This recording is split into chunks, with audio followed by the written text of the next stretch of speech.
طہارت کی ہم بات کر رہے ہیں، تو اب رفع حاجت، پیشاب یا پیخانے کو جانے کی کچھ مسائل بھی ہم دیکھ لیتے ہیں، کچھ باتیں، تاکہ وہاں بھی طہارت کرنا ہے تو طہارت کن چیزوں سے ٹوٹتی ہے اور پھر اس کو کیسے کیا جاتا ہے. میں دونوں باتیں رہوں. جیسے میں نے وضو کی بات کی تو وضو ٹوٹنے کے بعد کب ٹوٹتے ہیں؟ رفع حاجت سب سے ایک عام چیز ہے، پیشاب پیخانے کو جانا سب سے بنیادی وجہ ہے ہمارے وضو کے ٹوٹنے کی. پھر میں غسل کا جب مسئلہ لوں گا تو پھر غسل کب ٹوٹتا ہے اور پھر اس کا طریقہ، اور وضو کب ٹوٹتا ہے اور پھر اس کا طریقہ، وہ انشاءاللہ ایک کے بعد ایک آتا جائیں گا. تو اب نجاست کو زائل، نجاست کو نکالنے کے لیے جو ہے رفع حاجت ہمارے لیے ضرورت پڑتی ہے. جسم سے پیشاب پیخانہ جو نکلتا ہے یہ ہمارے جسم کی صحت کی تندرستی کے لیے ضروری بھی ہے، لیکن اس کے نکلنے سے انسان کا وضو ٹوٹ جاتا ہے، یاد رکھیے. تب ان کے کیا ادب ہے اور ان میں کیسی طہارت لی جائے، اس کے بعد غسل، اور اس کے بعد انشاءاللہ اور بھی چیزیں میں رکھوں گا آپ کے سامنے. آئیے تو سب سے پہلے ہم دیکھیں گے رفع حاجت، پیشاب یا پیخانے کو آپ کو جانا ہے، قضاء حاجت جس کو کہیں گے، تو کن باتوں کو ذہن میں رکھنا آپ کے اور میرے لیے ضروری ہے.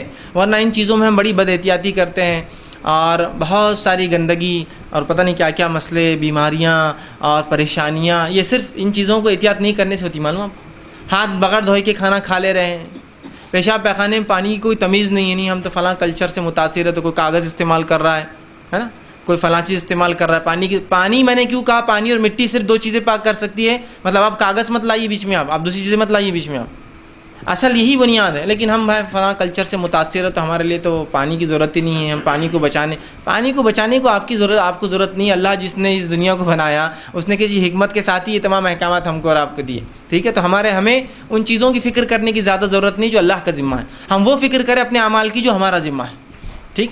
تو بہرحال تو اس چیز کو وہ کرے. تو کیا چیزیں ہمارے ذہن میں ہو جب رفع حاجت کے لیے جائے، جب بیٹھے اور جب نکلے؟ 3 حصوں میں بات رکھوں گا آپ کے سامنے. جاتے وقت کی کیا احتیاط ذہن میں ہوں گی، بیٹھتے وقت کیا احتیاطیں ذہن میں ہوں گی، واپس آتے وقت کیا احتیاطیں ذہن میں ہوں گی. کچھ باتیں ہو سکتی ہے ایسا لگے کہ یار یہ تو تھوڑی بے شرمی ہے، بے شرمی نہیں ہے، یہ علم ہے اور یہ ضرورت ہے، یہ واجبات کی بات ہو رہی ہے، ٹھیک ہے. بہرحال چلیے آئیے.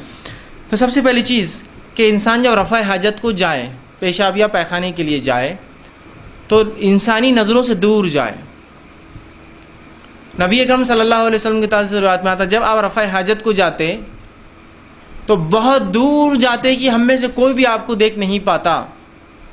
ایک روایت میں عبداللہ ابن مسعود رضی اللہ عنہ فرماتے ہیں میں رسول اکرم صلی اللہ علیہ وسلم کے ساتھ جب آپ بیت الخلاء کو جاتے، پیشاب یا پیخانے کی حاجت کو جاتے تو میں پانی لے جایا کرتا. میں آپ صلی اللہ علیہ وسلم کے ساتھ بہت دور جاتا، ایک مقام کے بعد رسول اللہ مجھ سے پانی لے کے میری نظروں سے بھی دور چلے جاتے، مطلب دونوں انسانی نظروں سے دور، اور پھر رسول اللہ اس شخص چونکہ وہ ساتھ چلتے آپ صلی اللہ علیہ وسلم کے حفاظت کے لیے، دیکھنے کے لیے، پانی دینے کے لیے، پھر آپ سے اس سے اور دور چلے جاتے، اتنے دور کہ ہم انہیں دیکھ نہیں پاتے. ایک مرتبہ رسول اکرم صلی اللہ علیہ وسلم رفع حاجت کے لیے گئے، جیسا کہ آپ کی عادت اور سنت تھی، بہت دور نظروں سے چلے گئے، بڑی تیز آوازیں آنا شروع ہوئی، ہم سب گھبرا گئے کیا بات ہے. کچھ لوگ دوڑتے ہوئے یہاں آ گئے کہ بھائی کیا بات ہے رسول اللہ، کہاں ہیں، آوازیں آ رہی بہت، اور ہم کو ڈر ہوا کہ دشمن نے حملہ نہ کر دیا ہو، کوئی مسئلہ نہ ہو. لیکن ہمت تو کسی کی بھی نہیں ہو رہی تھی کہ آگے بڑھے، چونکہ رسول اللہ نے آواز ہم کو نہیں دی کہ آؤ، اور ہم گھبراتے رہے. تھوڑی دیر بعد جب رکے تو رسول اللہ صلی اللہ علیہ وسلم آتے ہوئے دیکھے. ہم نے کہا اللہ کے رسول ہم تو بڑے گھبرا گئے تھے، کچھ آوازیں ہم نے سنی، ہم کو ڈر لگنے لگا کہ آپ کے ساتھ کچھ ہو نہ گیا ہو. تو آپ نے کہا کہ نہیں ایسا مسئلہ نہیں تھا. جب میں رفع حاجت کے لیے گیا تو جنوں کے 2 گروہوں میں لڑائی ہو گئی، جو کافر اور جو مومن تھے، اور دونوں میرے پاس آئے اور کہا آپ صلح کروا دیجئے. اور ہم لوگوں کو ڈسپیوٹ جگہ کے اوپر تھا، ایریے پر تھا کہ فیصلہ کر دیجئے کون کہاں رہیں گا. آپ نے کہا میں نے پھر دونوں میں فیصلہ کر دیا اور دونوں نے میری بات کو قبول کر لیا. اور میں نے مومن جنوں سے کہا کہ تم جو ہے پہاڑوں کے دروں میں جا کر رہو، ٹھیک، یا اونچے مقامات پر رہو، مطلب پہاڑ کے جو علاقے ہوتے پہاڑی. اور جو کافر جن تھے ان سے کہہ دیا کہ تم غیر آباد سمندری ٹاپوؤں میں جا کے رہو. اور دونوں نے میری بات کو قبول کر لیا. بات سمجھ؟ تو یہاں بھی راوی کیا کہتے ہیں، رسول اللہ بہت دور چلے گئے تھے، ہم دیکھ نہیں پا رہے تھے، ہمیں آوازیں، ہم ڈر رہے تھے، لیکن رسول اللہ پتہ تھا اتنے دور جاتے تھے، ہو سکتا ہے بھاگنے تک وہاں پہنچ بھی نہ سکے، تو سوچا کہ انتظار کرنا زیادہ بہتر ہے. سمجھ رہے آپ؟ تو انسانی نظروں سے دور جانا ہے آپ کو جب بھی آپ کو وہ کرنا ہے. یہ بات تب کے لیے لاگو ہوں گی جب آپ کھلے میں کر رہے ہیں، بند کے لیے لاگو نہیں، ورنہ بند اس میں بھی آپ دور کسی علاقے میں جائیں گے، وہاں ضرورت ہی نہیں، بند ہے. اور آج کل الحمدللہ ہم شہروں میں رہتے ہیں اور بند ہوتے ہیں، لیکن اگر آپ کو کبھی مجبوری آ جائے جنگل میں تو یاد رکھیے اس کے لیے ہوں گا. ورنہ آج ہم لوگوں کو دیکھتے ہیں سڑک سے، آپ ہائی وے سے گاڑیاں چلا رہے ہیں اور لوگ انسانوں کی طرف منہ کر کے رفع حاجت کے لیے بیٹھے ہوئے. کم از کم اتنی حیا تو ہونا چاہیے کہ پیٹ کر لے آدمی، مجبور ہوتا ہے نا، مجبوری ہے سمجھو، جانے تک چھوٹ جا رہا تھا تو وہیں بیٹھ گیا راستے پر، مطلب گاڑیاں جا رہی ہے اور اس ہائی وے کی طرف گاڑیوں کو دیکھتے دیکھتے رفع حاجت کے لیے کھڑا یا بیٹھا ہے. سمجھ رہا بات؟ تو کیسی مطلب گھنونی بات ہے، کتنی بے شرمی کی بات ہے.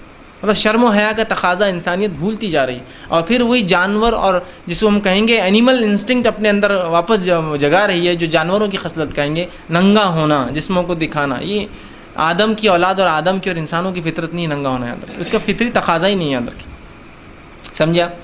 تو یہ بات یاد رکھیے. ورنہ بہت سے لوگوں کو دیکھا جاتا ہے چوراہوں پر بیچ میں کھڑے رہ کے بس شروع ہے، اور ہر کوئی دیکھ رہا آس پاس سے، اور لوگ اپنی نظریں بچا کے جا رہے ہیں، ان کو کوئی شرم نہیں آ رہی.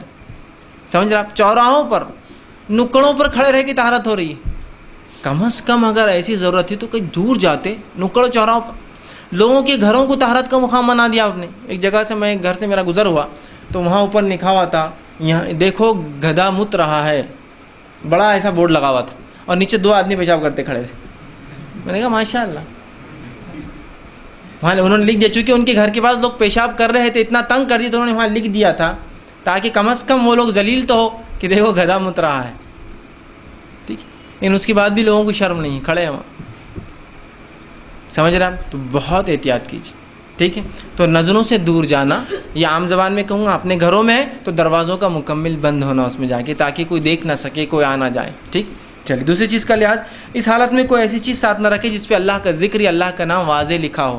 جیسے کہ ایک روایت میں آتا، نبی اکرم صلی اللہ علیہ وسلم سے ایک انگوٹھی تھی جو کھلی باہر آپ پہنتے تھے، جسے محمد رسول اللہ لکھا تھا، جو مہر تھی آپ کی، اسٹیمپ تھا، جو بادشاہوں کو آپ خطوط لکھتے، لیٹرس لکھتے تو اس پر مارا جاتا، تو وہ آپ اتار دیا کرتے تھے. تو اس سے علماء لکھتے ہیں کہ ایسی کوئی چیز جو ظاہری اللہ کا نام یا ذکر ہو، جیسا آپ کے پاس مصحف ہے، جیب میں قرآن ہے، آپ پڑھنے کے عادی ہے، تو وہ نہیں لے جا سکتے آپ. رہا معاملہ وہ قرآن جو الیکٹرانک فارم میں موبائل، آئی پاڈز یا دوسری چیزوں میں ہے، وہ الگ چیز ہے، اس کی حرمت قرآن جیسی نہیں ہے. لیکن جو مصحف ہوتا ہے، پیج وائز جو قرآن ہوتا ہے، اس کی بڑی حرمت ہے، اس کو تو نہیں لے جا سکتے. وہ الیکٹرانک فارم میں ہے، کہ تو اگر کوئی موبائل گر گیا اس میں قرآن ہے، تو آپ یہ نہیں بولتے قرآن گرا، موبائل گرا. لیکن قرآن جو مصحف پیپر میں ہوتا ہے، بک بائنڈیڈ بک میں ہوتا ہے، اس کی بڑی حرمت ہے، یاد رکھیے. تو اس کو نہیں لے جا سکتے آپ. یا کوئی بھی اس چیز پہ کھلا اللہ کا نام لکھا ہو. اور رسول اللہ جو پہنتے ہیں وہ مہر پہنتے تھے. اب خواہ لوگ آیت الکرسی لٹکا لیتے ہیں، اللہ کے نام کے کڑے ڈال لیتے ہیں، یہ ضرورت نہیں. تو تعویذات ہے، اور یہ یاد رکھیے شریعتاً درست نہیں، حرام ہے. بہرحال تو ایسا کوئی چیز اس پہ ذکر نہ لے جائے. تیسری چیز، بیت الخلاء میں داخل ہوتے وقت جو ہے اپنا الٹا پاؤں اندر ڈالے، پہلے دایاں پاؤں الٹا، لیفٹ لیگ ڈالے آپ پہلے، اور مسجد میں داخل ہوتے وقت سیدھا ڈالے. تو یہاں الٹا یاد رکھیے. بہت سے لوگ بس طہارت کو تو جانا ہے، کیا پرواہ کون سا پیر جا رہا ہے، بس جانا ہے. یہ سنت کا بھی اہتمام کرے. اس سے کیا فائدے ہو سکتے ہیں دنیاوی اعتبار سے، واللہ عالم، لیکن ہم اس کے فائدے اٹھا رہے ہیں. کچھ چیزیں ایسی ہوتی ہیں جو سمجھ میں نہیں آتی، لیکن اگر بنانے والا اتنا حکیم ہو تو آپ اعتماد کر لیتے ہیں. بھائی یہ دوا ہے، اس میں کیا پتہ ہے کہ آپ کو نہیں، پھر کیوں کھا رہے؟ نہیں، وہ حکیم صاحب نے دیے، وہ بہت ہوشیار ہے، انہوں نے اگر دیے ہوں گے تو فائدہ ہوگا. تو رب نے جب کہہ دیا، اس کے رسول کے ذریعے بتا دیا، تو بس کر لیجیے عمل. فائدے کیا ہے آپ اٹھاتے رہیں گے، سمجھ میں آؤ نہ ہو. لیکن سائنسی اس کے کچھ نہ کچھ فائدے، کہ تو اسلام نے جن چیزوں کو حلال قرار دیا اور جو آپ نے کر کے بتایا، وہ کام کبھی بھی انسانی نفع کے لیے، انسانی فائدے کے لیے. اور جو کام آپ نے نہیں کیا اور شریعت نے اس کو حرام قرار دیا، وہ کبھی بھی نقصان کے لیے انسانی، وہ اس کو فائدہ نہیں دے سکتا. ٹھیک ہے، کر لیجیے عمل بس. تو الٹا پیر ڈالیے سب سے پہلے، سیدھا پیر مت ڈالیے. ٹھیک ہے، الٹا پیر آپ ڈالیں گے. اور الٹا پیر جب آپ ڈالیں گے تو ڈالنے سے پہلے یہ دعا پڑھیں گے، بسم اللہ. ٹھیک ہے، یہ دعا ہے جو بیت الخلاء میں جانے کی دعا ہے، اور بہت چھوٹی سی، اللہم انی اعوذ بک من الخبث والخبائث. اے اللہ میں تجھ سے، بسم اللہ، اللہ کے نام سے، اے اللہ میں تجھ سے پناہ چاہتا ہوں خبث اور خبائث سے. مطلب وہ جنوں سے جو انتہائی قسم کے غلیظ جن ہوتے ہیں، اور جو انسانوں کو جب وہ ننگے ہوتے ہیں، پیشاب یا پیخانے کی حاجت کو جاتے، تب تاڑتے ہیں، تب تکلیف پہنچاتے، تب ایذا دیتے ہیں. تو میں پناہ مانگتا ہوں ایسے جن سے، خبث اور خبائث ان کی مذکر مؤنث سے، مذکر خبث اور مؤنث جو خبائث، ان دونوں سے میں تیری پناہ میں آتا ہوں. ٹھیک، کتنی آسان اور چھوٹی سی دعا ہے. لیفٹ لیگ ڈالیں گے اور اس سے پہلے دعا پڑھتے ہوئے آپ داخل ہوں گے. اگر آپ داخل ہو گئے اور پھر یاد آئے دعا بھول گیا تو اب دل میں آپ پڑھ لیں گے، کہ تو زبان سے ادا کرنا تو حرام ہو جائے گا بیت الخلاء میں آپ. لیکن دل کے معاملے کو اللہ پکڑ نہیں کرتا ہے.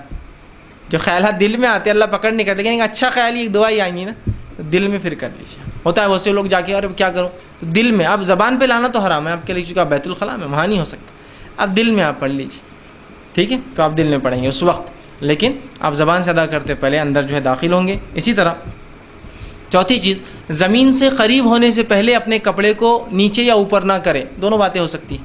کچھ جگہ کپڑے لمبے ہوتے ہیں تو اوپر کرنا پڑتا ہے بیت الخلاء کو بیٹھنے کے لیے، اور کچھ جگہ کپڑے نیچے کرنا پڑتا ہے بیت الخلاء میں بیٹھنے کے لیے. ڈیپینڈ ہے کلچر کے اعتبار سے، ماحول کے اعتبار سے کیا لوگ پہنتے ہیں.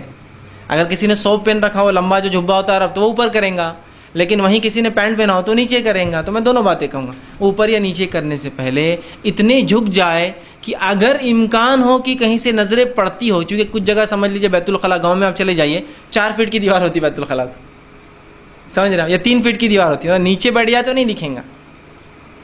ٹھیک ہے، یا کچھ علاقوں میں آپ جائیے بیت الخلاء کو صرف 3 فٹ کا دروازہ رہتا. ٹھیک، پھر آپ وہاں کیا کریں گے؟ آپ مجبوریاں ہوتی ہیں، اس کے علاوہ چارہ ہی نہیں آپ کے پاس، چارہ ہی نہیں. ایسی مجبوریاں آ سکتی، جیسا مثال کے طور پر آپ کسی جیل میں چلے جائیے، یا جیل میں آپ نے کبھی دیکھا ہوگا تو بیت الخلاء صرف 3 فٹ کے ہوتے دروازے، کیونکہ قیدیوں کو چھوڑا نہیں جا سکتا کسی بھی حال میں. ان کو بند نہیں، مطلب ایسا نہیں چھوڑا جاتا جہاں وہ بند ہو کر کچھ پلان کر سکتے ہیں، کچھ منصوبے کر سکتے ہیں. اور بیت الخلاء میں کیا کرتے ہیں عموماً وہ نیچے کا کھود دیتے ہیں، اور اگر بڑے راستے ہو تو نکل کے پھنس جاتے ہیں. نیچے ٹنلز ہوتے ہیں نا، پانی جس سے بہتا ہے گندا، ہمارے پاس چھوٹی نالیاں ہوتی ہیں لیکن کچھ علاقوں میں بڑے بڑے ٹنلز ہوتے ہیں جس میں پانی سیدھا گرتا ہے اور راستے انسان چل سکتے ہیں ان ڈرینیجز کے اندر. سمجھ رہے ہیں بات؟ تو کھلا نہیں چھوڑا جاتا، 3 فٹ کے ہوتے تاکہ دکھتے رہے کون ہے اندر. مجبوریاں ہو سکتی، یا آپ نظروں سے دور تو چلے گئے لیکن کچھ عمارتیں ہیں جو دیکھ سکتے ہیں لوگ، اونچی عمارتیں ہیں. اب کتنے دور جائیں گا آدمی، کہاں تک بھاگیں گا؟ ٹھیک، تو پھر اس کا احتیاط ضرور ہو کہ کسی کی نظریں آپ کی شرمگاہ پہ نہیں پڑے، اس لیے کہ شرمگاہ کو چھپانا ایک مسلمان کے لیے فرض ہے، اس کا دکھانا ایک مسلمان کے لیے حرام ہے. ٹھیک ہے، تو بہرحال اتنا آپ احتیاط کریں کوئی آپ کی شرمگاہ نہ دیکھ پائے. اسی طرح 5ویں چیز، ٹھیک ہے، جب ہم پیشاب یا پیخانے کے لیے بیٹھیں گے اور کھلے میں اگر ہو تو ہمارا چہرہ اور پیٹھ دونوں قبلے کی طرف نہیں ہونا چاہیے. ہم جب بیت الخلاء کے لیے بیٹھتے ہیں تو ہمارا چہرہ اور پیٹھ دونوں قبلے کی طرف نہیں ہونا چاہیے. لیکن اگر بند ہے، جیسا آج کل ہمارے گھروں میں بند ہوتے ہیں، تو اس میں کوئی معنی نہیں، اس کا قبلہ اور اس کا کوئی جو ہے کوئی اہمیت نہیں. لیکن اگر کھلے میں ہیں آپ، اوپن اسپیس میں آپ جا رہے ہیں، تو تب آپ کو یہ بات کا دھیان رکھنا ہوگا کہ میرا چہرہ اور پیٹھ قبلے کی طرف نہ ہو. لیکن جب آپ بند میں ہیں، جیسا آج 4 دیواری ہمارے بیت الخلاء ہوتے ہیں، تو بند بیت الخلاء میں اس کا کوئی مسئلہ نہیں انشاءاللہ. لیکن کھلے اگر